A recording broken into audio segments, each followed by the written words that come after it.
You are lying in bed, almost asleep, when your brain suddenly replays something you said 7 years ago. It was not a disaster. Nobody was hurt. Half the people in the room probably forgot it before lunch. But your body reacts as if the moment is happening again. Your face gets hot. Your stomach drops. You pull the blanket over your head as though fabric can hide you from a memory. Why does your brain keep doing that? The usual answer is that you are overthinking. But the real answer is stranger. That embarrassing memory is not stored in your mind like an old video waiting to be played. Each time it returns, your brain is rebuilding it, checking it, and quietly asking one ancient question. Did this mistake make you less safe with other people? For most of human history, being accepted was not a pleasant extra. It was survival.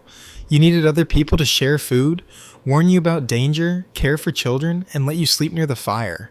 Being pushed away from the group could be dangerous in a way that is hard to feel from a bedroom with electricity and a locked front door. Your modern brain still carries that old alarm system. That is why a forgotten name, a strange joke, or an awkward wave can feel much bigger than it was. You are not simply remembering a sentence. Part of your brain is treating it as social evidence. And social evidence used to matter enormously. In 1995, the psychologist Mark Leary developed the idea of the sociometer. The basic claim was simple. Self-esteem works a little like an internal gauge. It does not only make you feel good or bad about yourself, it monitors signs that you might be valued, ignored, admired, or rejected by the people around you. Think about what happens after an embarrassing moment. You do not usually worry about the physics of what occurred. You worry about faces. Who saw it? What did they think? Did they laugh because it was funny or because it was you? Your brain is scanning the social weather. That scan is useful sometimes. It helps you notice when you interrupted someone, crossed a boundary, or need to apologize. Without any embarrassment at all, life would be difficult. You would miss the small signals that help people live together. But the system has a problem. It cannot always tell the difference between a real threat to belonging and a tiny moment that only feels important because you are the one inside it. You remember every word you said. Everyone else remembers their own words, their own clothes, their own strange expression when they open the wrong door. You are the main character in your memory. You are usually a background character in theirs. Psychologists call one part of this the spotlight effect. In a well-known study, Thomas Gilovich, Victoria Medvec, and Kenneth Savitsky had students wear an embarrassing Barry Manilow t-shirt and walk into a room of other students. The wearer expected many people to notice. Far fewer actually did. The finding is comforting, but it can feel almost insulting when you are stuck in a memory. Of course, people noticed. You think, it was obvious. It was loud. It was me. That last word is doing a lot of work. Your brain gives special priority to information about you because you are the person it has to protect. When a memory has shame attached to it, the scene becomes highlighted. The awkward pause gets brighter. The small laugh gets sharper. The neutral faces disappear from the edit. Then your mind asks a question it cannot fully answer. What did that mean about me? That question is much harder to close than a factual one. If you forget where you put your keys, you can eventually find them. If you wonder whether someone thought you were foolish, there may be no final proof. So the brain returns to the scene, looking for a clue it missed. It replays the tone of your voice. It studies the timing. It imagines a better sentence. It runs a version where you were calmer, smarter, funnier, more graceful. This is not exactly a memory problem. It is a prediction problem. Your brain is trying to use the past to avoid future rejection. It is practicing. It is rehearsing. It is saying, next time, do not do that again. The trouble is that rehearsal can turn into rumination. Instead of learning one useful lesson, your mind keeps circling the same event long after there is anything left to learn. Susan Nolan Hoeksema spent decades studying rumination, the habit of repeatedly focusing on distress, its causes, and its possible meaning. Her work showed that dwelling on painful thoughts can make low mood last longer and make problems feel more overwhelming. Rumination feels productive because it is active. You are thinking hard. You are examining details. You may even feel that stopping would be irresponsible, as though the memory will ambush you later if you do not solve it now. But repeated thought is not always deeper thought. Imagine a smoke alarm that keeps ringing after the toast has been thrown away. The sound is real. The alarm is doing what alarms do. but staying in the kitchen and listening to it does not improve the situation. Embarrassment works like that sometimes. The feeling is information. It is not necessarily a command. Your body also makes the memory feel more convincing. When you remember a humiliating moment, you might feel heat in your face or tension in your chest. Those sensations can seem like proof that the event was terrible, but they may simply be your nervous system reacting to a vivid social threat simulation.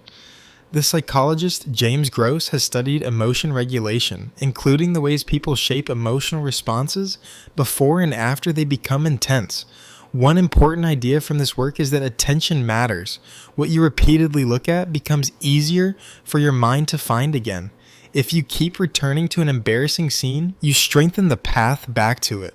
The memory starts to arrive faster with less invitation. A quiet shower, a long drive, or the few minutes before sleep become openings for the same old replay. That does not mean you cause the memory by thinking about it once. Brains are built to revisit emotionally charged events. It means the loop can become familiar, and familiar loops are persuasive. There is another strange twist. Every time you remember something, you do not take it out of storage untouched. Memories researchers have shown that recalling a memory can make it temporarily flexible before it is stored again. The details can shift. The emotional color can deepen. Later feelings can leak backward into an older event. So the version that keeps you awake may not be a perfectly preserved recording of what happened. It may be a story your brain has practiced telling with a little more dread each time. Maybe you stumbled over a sentence in a meeting. At first, the memory is just awkward. Then you replay it after a difficult week, when you already feel uncertain. The scene becomes evidence that you are bad at speaking. Months later, the same tiny stumble seems to explain everything. But it never did. This is why embarrassment can be so unfair. It borrows the emotional weight of your current fears and attaches it to an old moment. The past becomes a courtroom. Your brain becomes the prosecutor, the witness, and the jury. There is usually no defense lawyer. What helps is not pretending nothing happened. Your brain will not believe that anyway. The more useful move is to become specific. Ask what actually occurred, what you learned, and what evidence exists that the moment still matters to anyone else. You may discover that there is a clean lesson. Perhaps you want to prepare more before a presentation. Perhaps you want to apologize for a real mistake. Perhaps you want to slow down before making a joke at someone else's expense. Those are actions. Once the action is clear, the endless replay has less work to do. You can tell yourself, I have taken the lesson. I do not need to keep reliving the alarm. This sounds simple, but it changes the question. Instead of asking, why am I so embarrassing? You ask, what is this feeling trying to protect? Usually the answer is belonging. You want to be seen as competent, kind, normal, interesting, safe. You want people to keep a place for you in the group. That is not vanity. It is one of the oldest needs you have. The problem is that your brain can be too protective. It can treat a small imperfection as a signal that your place is at risk. It can make you rehearse a harmless moment as if the tribe is deciding whether to leave you behind. But the tribe is often busy checking its own memories. The person who heard your awkward joke may be replaying a message they sent at 2 a.m. The colleague who saw you spill coffee may be worrying about their own presentation.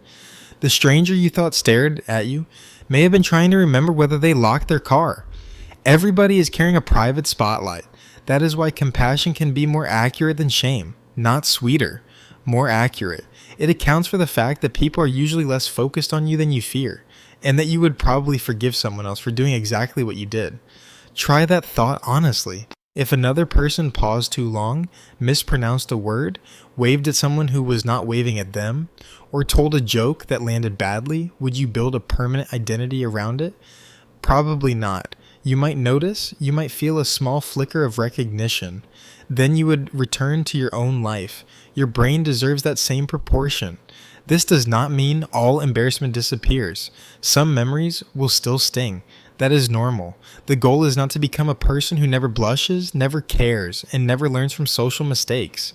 The goal is to recognize the difference between a signal and a sentence. Embarrassment can signal that you care about people. It can signal that you have standards. It can signal that you want to belong.